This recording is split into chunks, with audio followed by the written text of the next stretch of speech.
Au nom du Père et du Fils et du Saint-Esprit, ainsi soit-il. Eh bien, chers frères, nous fêtons en ce jour l'Épiphanie, c'est-à-dire la manifestation de notre Seigneur Jésus-Christ.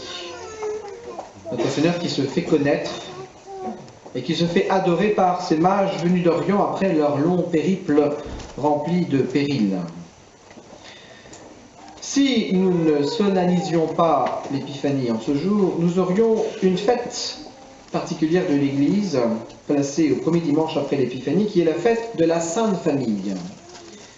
Et je voudrais plutôt m'arrêter sur cette fête de la Sainte Famille. Durant cette fête, l'évangile qui est lu est celui de Jésus qui, à 12 ans, est perdu à Jérusalem, puis retrouvé 3 jours après dans le temple par la Sainte Vierge et Saint Joseph.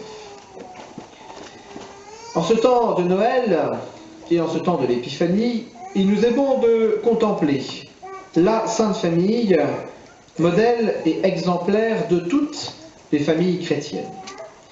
Et nous pouvons tirer de ce petit récit évangélique, du recouvrement de Jésus au temple, des leçons pour la sanctification de nos familles.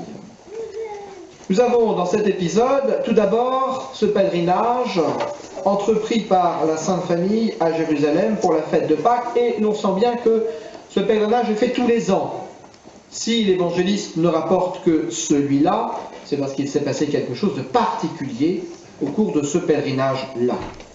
Et ce pèlerinage nous indique quelle doit être la vie religieuse de la famille chrétienne. Nous avons ensuite Jésus qui reste à Jérusalem, sans le faire savoir à Notre-Dame et Saint-Joseph, et puis la recherche anxieuse, et enfin le recouvrement de Jésus. Ça nous indique la surveillance que les parents chrétiens doivent exercer envers leurs enfants. Et nous avons à la fin du récit évangélique cette simple phrase « Et il leur était soumis ». Et cela nous indique l'obéissance que les parents doivent exiger de leurs enfants. Je verrai donc la vie religieuse de la famille chrétienne, surveillance et l'obéissance. Tout d'abord, la vie religieuse de la famille. Nous avons dans la Sainte Famille ce pèlerinage accompli tous les ans en famille, et ce n'était pas une petite chose. Ce n'est pas simplement un tour de voiture dans l'après-midi, vous le savez bien. C'est un pèlerinage qui durait une bonne semaine, entre les 3 jours pour l'aller, les quelques jours passés à Jérusalem et les 3 jours pour le retour.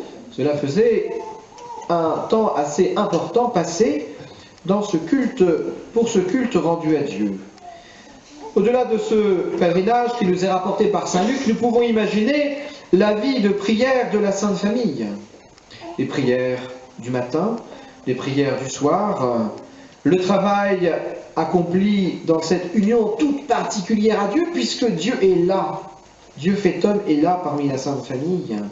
La soumission parfaite à la loi de Dieu, Dieu premier servi en tout, et même le Verbe incarné dit à ses parents « Ne saviez-vous pas que je me dois d'abord d'être aux affaires de mon Père ?»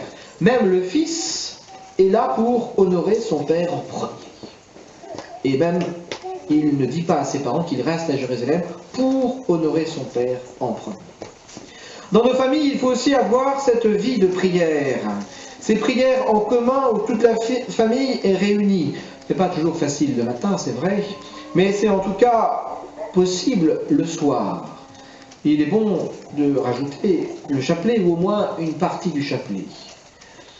À noter que cette prière ne concerne pas que les enfants, elle concerne aussi les parents. Et peut-être ceux qui ont le plus de mal à s'y mettre, ce sont parfois les pères de famille. Cela peut se comprendre parce que leurs activités sont nombreuses, parce que le retour de leurs activités professionnelles sont souvent tardifs, mais il y a un effort à faire pour montrer que c'est toute la famille en tant que société qui rend un culte à Dieu à travers cette prière du soir, et il faut faire en sorte que le plus souvent possible, toute la famille soit réunie, rassemblée pour cette prière. Également une manière d'honorer Dieu dans nos familles, c'est de consacrer le foyer au Sacré-Cœur de Jésus. Sacré-Cœur qui veut régner dans les familles chrétiennes, être honoré par elles. Et son image est là, à la place d'honneur, il y a une dévotion familiale quotidienne pour honorer le Sacré-Cœur, et bien sûr, ce qui va avec, la soumission de tous à la douce loi de l'Évangile. Il y a également un point important dans cette vertu de religion des familles, qui est l'assistance à la Sainte Messe. Assistance à la messe dominicale, bien sûr, mais aussi peut-être assistance à la messe de temps en temps en semaine, et cela est sans doute possible de temps en temps. Pourquoi? Parce que la Sainte Messe est la source inépuisable des grâces divines. Nous le savons, c'est le renouvellement non sanglant du sacrifice de la croix. Je citerai un passage écrit par Monseigneur Todt, qui est un prélat hongrois du début du XXe siècle, qui a écrit de nombreux livres, le sermon, et il nous dit « Oui, la vie de famille exige un grand sacrifice. Et le lieu du sacrifice, c'est l'autel. Seul le Christ immolé sur l'autel peut enseigner le sacrifice exigé par la vie familiale. Voilà pourquoi le Seigneur dirige vers l'autel les premiers pas des fiancés. Voilà pourquoi il a donné au mariage la dignité de sacrement, afin que, au pied de l'autel, ne prenne pas seulement naissance une nouvelle vie de famille, mais qu'avant tout jaillisse la grâce nécessaire. Et pour les familles, comme pour tous les chrétiens pris individuellement, la grâce vient de la croix de notre Seigneur Jésus-Christ, la grâce vient du saint sacrifice de la messe, qui nous aide à offrir toute notre vie en oblation avec l'offrande de la victime sans tache. C'est donc, mes bien chers frères, au pied de l'autel que s'édifient les familles, au pied de l'autel que se fortifient les familles chrétiennes.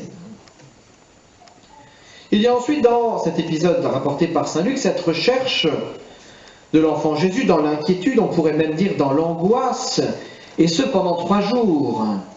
Et certainement les parents savent ce que c'est que de chercher un enfant que l'on croit perdu à jamais, et d'être dans l'angoisse à cause de cela. Surtout que là, il y avait une dimension supplémentaire. Ce fils, c'est le fils du Père éternel qui leur a été confié. Ont-ils été assez dignes? Est-ce que notre Seigneur est obligé d'aller voir ailleurs? Ou est-ce que le bon Dieu leur réserve simplement une épreuve? On peut imaginer un petit peu l'angoisse dans le cœur de Marie et dans le cœur de Saint Joseph.